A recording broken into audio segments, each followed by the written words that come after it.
네, 안녕하세요. 오늘은 LG 에너지 솔루션 차트에 대한 이야기를 해보도록 하겠습니다. 이와 관련된 기사나 분석이나 이런 것들이 꽤 많을 거라고 생각을 합니다. 그래서 저는 오늘 차트만을 가지고 분석을 해보도록 하겠습니다. 자, 먼저 신규 상장주라는 그 특징을 이해한 상태에서 차트 분석하는 게 중요하죠. 처음에 상장했을 때는 항상 주목을 많이 받습니다. 그리고 제가 경험상 이 신규 상장주가 계속적으로 상승을 가기 위해서는 시장의 분위기가 매우 중요하거든요. 근데 지금 알다시피 지금 분위기가 어떻죠? 네, 러시아가 때리고 금리 인상이다 하면서, 그리고 더불어서 자동차 섹터, 전기차 섹터가 힘을 못 쓰고 있는 상황 가운데서 얘가 상장을 했단 말이죠. 그래서 어쩌면 이런 경우는 있죠. 시장 분위기를 반전시킬 수 있을 중요한 종목이 될 수도 있겠다라는 생각은 했어요. 시가총액이 크다 보니까 이 회사가 오름으로써 다시 한번 전기차 관련주가 시장에서 주목을 받을 수 있지 않을까 생각은 했었는데, 역시나 이 시장의 분위기는 이길 수가 없었던 것 같습니다. 그래서 상장한 뒤로 주가가 밀렸고, 일시적으로 이 반등도 꽤 컸어요. 예, 반등 나왔다 그 뒤로 계속 조정을 받고 있습니다. 그러니까 이러한 하락 자체가 시장의 신규 상장이 됐다라는 건 시장에서 평가를 이제 받게 됩니다. 시장에서 적절한 가격이 얼마인가 실제로 거래를 통해서 이제 평가가 진행이 되는 거죠. 처음에 공모될 때는 공모 가격 자체는 아무래도 이제 빅기업이다 보니까 굉장히 주목을 많이 받다 보니까 호기심이나 어떤 분석을 통해서 매수를 할 수도 있어요. 사전 공모를 할 수도 있단 말이죠. 그런데 그 분위기가 시장이 상장되고 나서 계속 가지는 않습니다. 이전 사례를 보시면 좀 아실 것 같은데, 먼저 카카오뱅크 작년 8월 정도부터 시장의 분위기가 안 좋아서 꺾였거든요. 그러니까 시장 영향을 받아서 상승을 했다가 이것도 마찬가지로 일시적인 상승했죠. 일시적인 상승했다가 계속 주저앉고 있습니다. 지금까지요. 그 다음 하이브로 한번 볼게요. 자, 하이브 역시도 신규 상장 후 계속 밀렸다가 그 다음에 바닥 잡고 반등이 그제서야 좀 나오는 그림이 나옵니다. 자, 기간이 중요한데 한 달, 두 달, 세 달, 보통 3개월 정도 뒤에 반등이 나오는 공통점을 많이 가지고 있어요. 많이 가지고 있습니다. 그래서 이 부분도 제가 3개월 정도 뒤부터 반등을 예상한 부분이 있었거든요. 그래서 신규 상장주는 어쩔 수가 없는 게 뭐냐면, 처음에 상장을 하고요. 상장을 하고 그 다음에 많은 투자자가 신규로 투자를 했겠죠. 몰렸겠죠. 자, 그럼 통계적으로 여러분, 제가 늘 반복해서 말씀드리지만 투자자들이 나가는 시간은 3개월이라는 시간이 필요합니다. 만약에 상승 랠리로 가면 이 사람들이 매도를 안 하겠죠. 이 사람들이 오르는 것에 대해서 수익을 보고 기다리겠죠. 근데 그게 아니잖아요.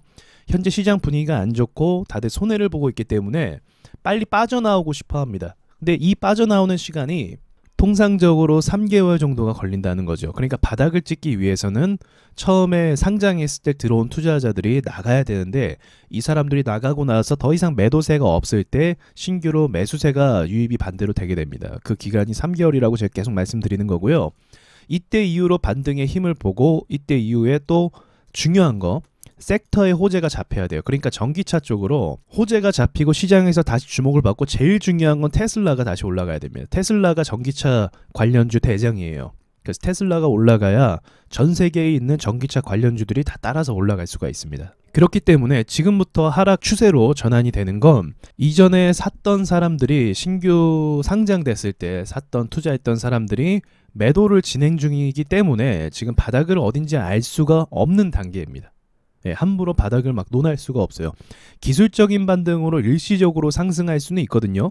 내려가다가 일시적으로 요 정도까지 올라가고 이러한 파동은 만들어질 수는 있습니다. 그런데 이게 완전히 바닥이다, 여기서는 반등이 나온다, 이 분석 자체가 어려운 게, 여기서 샀던 이 매물 보세요. 이 돈이 지금 다 물려 있는 거거든요. 여기서 거래 안 터졌죠. 안 나갔다는 거예요. 이 사람들이 나가면 여기서 거래가 이만큼 터집니다. 근데 이게 안 터졌죠. 안 나갔다는 겁니다. 그래서 이 사람들이 이 기대감으로 이제 보유를 하고 있다가 지금까지 물려 있었기 때문에 이제는 러시아가 또 때리고 있죠. 미국이랑 러시아.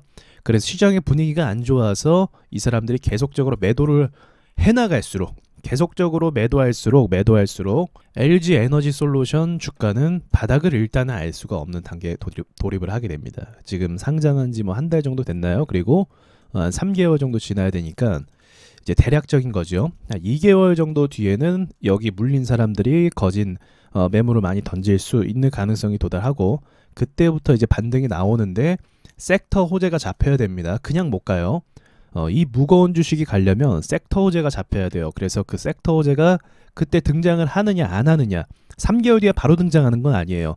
3개월 바닥 찍고 그 다음에 4개월, 5개월, 6개월 차에 나올 수가 있습니다. 그러니까 이 종목을 지금 물렸다고 한다면 단기적으로 이걸 볼 게 절대 안 되는 차트죠. 장기적인 관점으로 봐야 되는 차트라고 말씀드릴 수가 있겠습니다. 회사의 호재는 있고 상장한 이유가 분명 있을 거라고 저는 생각을 합니다. 저는 어떻게 생각하냐면, 저는 개인적으로 주관적으로 주식이 갈 거라고 생각을 하고 있어요. 상승할 거라고. 조금 막연하지만 그 이유를 좀 말씀드리자고 한다면, 이 회사 분석을 들어가서 그렇게 말씀드리는 게 아니라 작년 중반부터 지금 최근까지 정말 시장에서 없었던 빅기업들, 정말 큰 우량 대기업들이 상장 랠리를 계속했습니다. 상장 랠리. 그렇다라는 것은 어떠한 바라보는 가치가 있다는 거예요. 어떤 의미가 있다는 겁니다. 주가가 하염없이 떨어지기를 바라면서 상장시키진 않았을 거란 말이죠. 동시적으로 상장이 됐다는 것은 어떤 의미가 있고 어떤 바라보는 청사진이 있다라는 걸 의미하거든요. 제 지금까지 경험상 신규 상장되고 나서 하이브 하이브 상장되고 얼마 뒤에 한류 엔터 붐이 불었죠. 그리고 카카오게임 상장하고 나서 NFT 열풍 불었죠. 그리고 아주 예전인데 마니커 FNG라고 있어요. 이 회사 FNG 상장하고 나서 돼지 열병인가 조류 독감인가 이슈 붙어서 그때 상승했습니다. 그러니까 제가 지금까지 경험을 통해서 보니까 상장하는 데는 이유가 있어요. 전기차가 끝물에 들어와서 이 에너지 솔루션이 밀리는 것도 맞거든요. 어쩔 수 없어요. 전체적인 섹터가 주저하는데 혼자 올라갈 수는 없잖아요. 그러나 앞으로 바닥을 찍고 나서 매물을 다 정리하고 나서 그때 세력이 계획한 어떤 상승 호재가 있을 거다라고 저는 일단은 생각은 하고 있습니다. 그렇다고 해서 무조건 그냥 매수한 건 아니죠. 그런 걸 전제를 통해서 차트가 만들어지는 걸 보고 주요 저항을 뚫고 호재가 생겼을 때 매수라는 거죠. 그래서 일단은 그렇게 계획을 잡고 그렇게 바라볼 수 있겠다. 그래서 장기 투자로 바라보신 분들께서는 정말 장기로 보셔야 됩니다. 이렇게 무거운 주식은요, 다이나믹하게 막 오르지 않아요. 카카오 게임을 좀 먼저 보시면 돼요. 카카오 뱅크네요. 카카오 뱅크 같은 경우도 다이나믹하게 처음에는 막 올랐죠. 그러다가 이게 우량 주식이기 때문에 시가총액 보세요. 코스피 200입니다. 이게 어떻게 다이나믹하게 바로 올라오겠습니까? LG 에너지 솔루션은 더 할 거예요. 더 느릴 겁니다. 자, 그런데 LG 에너지 솔루션이 상승하고 올라간다? 우리나라 시장이 완전히 상승할 가능성이 높아요. 코스피가요. 네, 지금은 에너지 솔루션이 밀리니까 시장도 같이 크게 밀린다라고 볼 수가 있습니다. 그래서 이 조정이 빨리 좀 정리가 돼야 되는데 그래도 우량주다 보니까 너무 크게 밀리지는 않을 거다. 매출도 잘 나오고 있고 미래가 전망이 밝은 업종이기 때문에 마냥 계속 밀릴 거라고 생각하지는 않습니다. 자, 여기까지 말씀드리고 마치도록 하겠습니다.